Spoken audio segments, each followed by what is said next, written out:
আমার নাম সুব্রত রায়। আমি পেশায় একজন ফ্রিল্যান্স ফটোগ্রাফার এবং ইউটিউবার। আমার চ্যানেলের নাম কলকাতা আনকভার, যেখানে আমি কলকাতার পুরনো পরিত্যক্ত জায়গাগুলির ভিডিও বানাই। এই ঘটনাটা 2024 সালের জানুয়ারি মাসে। গল্পটা শুরু হয় একটা কমেন্ট থেকে। আমার একটা ভিডিওতে কেউ একজন লিখেছিল, ভাই, কাশীপুর রোডে পুরনো রেড ক্রস হাসপাতালে কেন যাও? এখানে অনেক স্টোরি আছে। আমিও ওই হাসপাতালের ব্যাপারে শুনেছিলাম। 1960 সালে তৈরি হয়েছিল। 1998 সালে একটি মেডিকেল স্ক্যান্ডালের পর সরকার ওকে বন্ধ করে দেয়। কথিত আছে যে সেখানে কিছু অবৈধ মেডিকেল এক্সপেরিমেন্ট হতো। প্রায় 30 জন রোগী রহস্যজনকভাবে মারা যায়। তারপর থেকে জায়গাটা ফাঁকা পড়ে আছে। আমি ঠিক করলাম এই লোকেশনে যাব, কিন্তু একটা সমস্যা ছিল। আমার রেগুলার ক্যামেরাম্যান রাহুল তখন অসুস্থ ছিল। আমি একা যেতে চাইছিলাম না। তাই আমার বন্ধু দীপককে বললাম। দীপক একটা ব্যাংকে চাকরি করে, কিন্তু অ্যাডভেঞ্চার খুব পছন্দ তার। তাকে বলতে সে একেবারে রাজি হয়ে গেল। আমরা প্ল্যান করলাম শনিবার রাতে যাব। রাতে গেলে ভিডিওর মোড বেশ ভালো। আমি আমার ক্যামেরা, ট্রাইপড, দুটো টর্চ লাইট আর একটা পাওয়ার ব্যাংক নিয়ে নিই। দীপক একটা বেসবল বার নিল। যদি কোনো মস্তান থাকে ও বলল। শনিবার রাত 10:30টায় আমরা ওই হাসপাতালের সামনে পৌঁছালাম। জায়গাটা একদম নির্জন। চারপাশে কোনো বাড়ি ঘর, শুধু একটা পুরনো 5 তলা বিল্ডিং, যার জানলাগুলো ভাঙা, দেয়ালে সবুজ শ্যাওলা জমে গেছে। মূল গেটটা তালাবন্ধ ছিল, কিন্তু পাশে একটা ফাঁক ছিল। আমরা সেদিক দিয়ে ঢুকলাম। ভেতরে ঢুকেই একটা অদ্ভুত গন্ধ পেলাম। পচা স্যাঁতস্যাঁতে গন্ধ। মেঝেতে ভাঙা কাঁচ, পুরনো মেডিকেল ইকুইপমেন্ট, ছেঁড়া ফাইল পড়ে আছে। আমি ক্যামেরা চালু করে আমার ভিডিওর জন্য ইন্ট্রো ভিডিওটা শুট করে নিই। আমরা প্রথমে গ্রাউন্ড ফ্লোরটা এক্সপ্লোর করলাম। রিসেপশন এরিয়া, ওয়েটিং রুম, সব জায়গায় ধুলো আর মাকড়সার জাল। একটা রুমে পুরনো হুইল চেয়ার পড়ে আছে, আর একটা ভাঙা স্ট্রেচার। ভাই, এই জায়গাটা দেখো। দীপক একটা রুমের দিকে ইশারা করলো। আমরা ঢুকলাম। এটা একটা অপারেশন থিয়েটার ছিল। মাঝখানে একটা মরচে ধরা অপারেশন টেবিল। দেয়ালে পুরনো মেডিকেল চার্ট ঝুলছে। কিন্তু সবচেয়ে ভয়ঙ্কর ছিল মেঝেতে। এখানে গাঢ় লাল বাদামি দাগ, পুরনো রক্তের দাগ। আমি পুরো জায়গাটা ভিডিও করে নিলাম। তারপর আমরা সিঁড়ি দিয়ে প্রথম তলায় উঠলাম। প্রথম তলায় ছিল রোগীদের ওয়ার্ড। লম্বা করিডোর, দুপাশে ছোট ছোট রুম, প্রতিটা রুমে একটা করে বেড। কিছু রুমে এখনো পুরনো ড্রিপ স্ট্যান্ড দাঁড়িয়ে আছে। আমরা যখন করিডোর দিয়ে হাঁটছিলাম, হঠাৎ দীপক আমার হাত চেপে ধরল। শুনছো? আমি থামলাম, কান পাতলাম। দূর থেকে একটা শব্দ আসছে। টুক টুক টুক। ওটা কি? আমি ফিসফিস করে বললাম। মনে হচ্ছে জলের ফোঁটা পড়ার শব্দ। কোনো পাইপ লিক করছে হয়তো। আমরা এগিয়ে গেলাম। শব্দটা আসছিল একটা রুম থেকে। Room number 108। দরজাটা আধ খোলা। আমি টর্চের আলো ফেললাম। আর রুমের ভেতরে একটা বেড, তার উপর কিছু পড়ে আছে। কাছে গিয়ে দেখলাম একটা পুরনো হাসপাতালের গাউন, তার উপর লাল দাগ, তাজা আলো। আমার গলা শুকিয়ে গেল। দীপক, এটা এটা তাজা রক্ত। দীপক এগিয়ে গেল, ছুঁয়ে দেখলো। না ভাই, এটা শুকনো, কিন্তু বেশি দিনের না। হয়তো কোনো পাখি বা কুকুর মরে গেছে। কিন্তু আমার ভাল লাগছিল। আমার মনে হচ্ছিল আমরা যেন তাড়াতাড়ি চলে যাই। চল ভাই, আরেকটু দেখি। দ্বিতীয় তলাটা দেখে চলে যাব, দীপক বলল। আমরা সিঁড়ি দিয়ে দ্বিতীয় তলায় উঠলাম। এখানে ছিল আইসিইউ আর অন্যান্য স্পেশাল ওয়ার্ড। দ্বিতীয় তলায় উঠেই একটা অদ্ভুত ব্যাপার লক্ষ্য। এখানে একটু ঠান্ডা। জানুয়ারি মাস হলেও নিচে ততটা ঠান্ডা ছিল না, কিন্তু এখানে যেন হিমঘরের মতো। তাপমাত্রা কমে গেছে মনে হচ্ছে, আমি বললাম। আমরা করিডোরে হাঁটতে শুরু করলাম। হঠাৎ আমার ক্যামেরার লাইট লাইট জ্বলে উঠল। ব্যাটারি লো। কি হলো? দীপক জিজ্ঞেস করলো। ব্যাটারি শেষ। অদ্ভুত, আমি তো ফুল চার্জ করে এনেছিলাম। আমি পাওয়ার ব্যাংক দিয়ে চার্জ দিতে গেলাম, কিন্তু সেটাও কাজ করছে না। ঠিক তখনই দীপকের ফোনে একটা শব্দ এলো। আমার ফোন অফ হয়ে যাচ্ছে, দীপক বলল।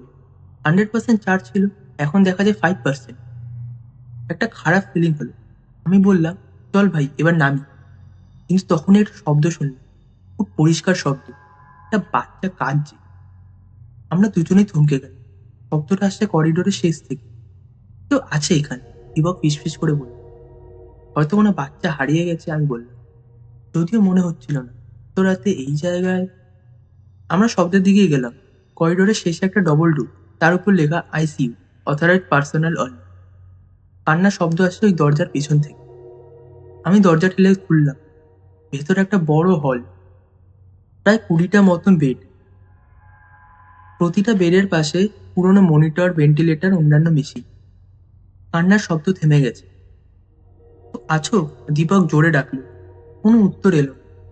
আমরা হলের ভিতরে ঢুকলাম। আমার টর্চের আলো চারদিকে ফেললাম। তারপর আলোটা পড়লো হলের কোণে।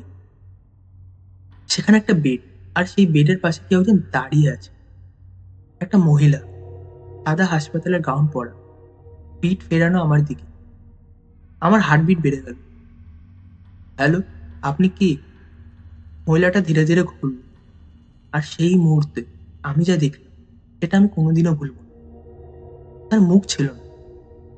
না, ঠিক মুখ ছিল না বলা ঠিক হবে। মুখটা ছিল, কিন্তু বিকৃত, যেন কেউ অ্যাসিড ঢেলে দিয়েছে। চোখের জায়গায় দুটো কালো গর্ত, নাক নেই, মুখটা ফাটা, যেখান থেকে দাঁত দেখা যাচ্ছে।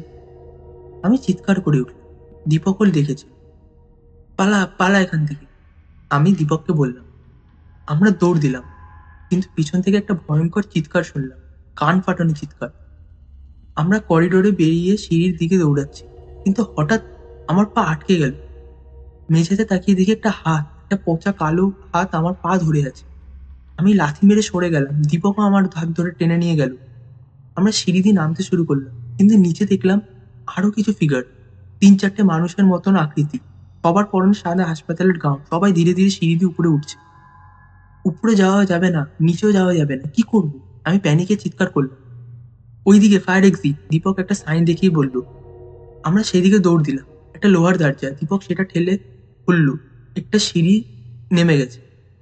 আমরা দৌড়ে নামতে শুরু করলাম। পেছন থেকে পায়ের শব্দ শুনতে পাচ্ছিলাম। কেউ আমাদের তাড়া করছে।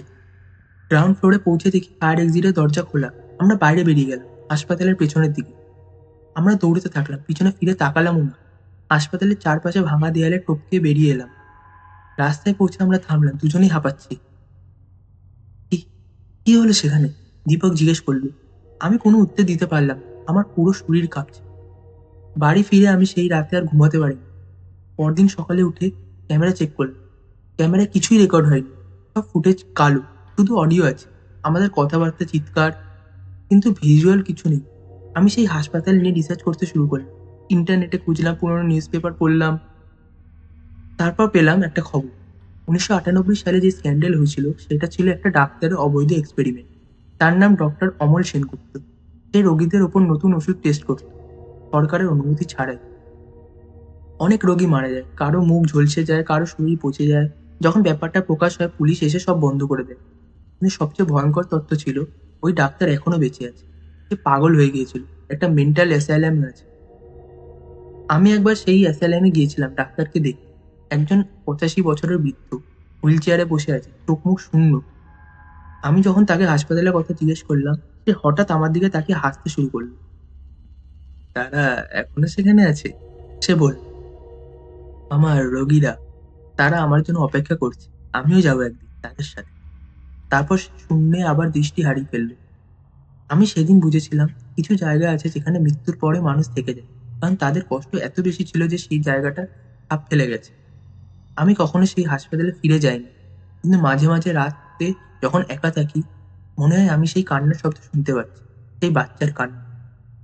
আর মনে হয় সেই মহিলা এখনো আমার জন্য অপেক্ষা করছে, সেই বিকৃত মুখ নিয়ে। দীপক এখন আর আমার সাথে এক্সপ্লোরিং এ যায় না। সে বলে, "যা দেখেছি সেটা ভুলতে পারি না, রাতে ঘুমাতে পারি।" আমি আমার চ্যানেলের এই ভিডিও কখনো আপলোড করিনি। কারণ কেউ বিশ্বাস করবে না। আর যদি কেউ বিশ্বাস করে, তাহলে তারা হয়তো সেখানে যাবে। আর আমি চাই না কেউ সেই জায়গায় যাক। কারণ কিছু জায়গা আছে যেগুলো পরিত্যক্ত নয়। সেখানে এখনো কিছু আছে। কিছু যারা তাদের যন্ত্রণার থেকে মুক্তি পায়নি। আর যদি তুমি কখনো রাতে কাশীপুর রোড দিয়ে যাও, আর দেখো ওই পুরোনো হাসপাতালের জানলায় একটা আলো জ্বলছে, থেমো না, তাকিও না। শুধু দ্রুত চলে যেও। কারণ হয়তো সেই আলো কোনো টর্চ লাইট নয়। হয়তো সেটা তাদের চোখ, যারা নতুন রোগীর জন্য অপেক্ষা করে।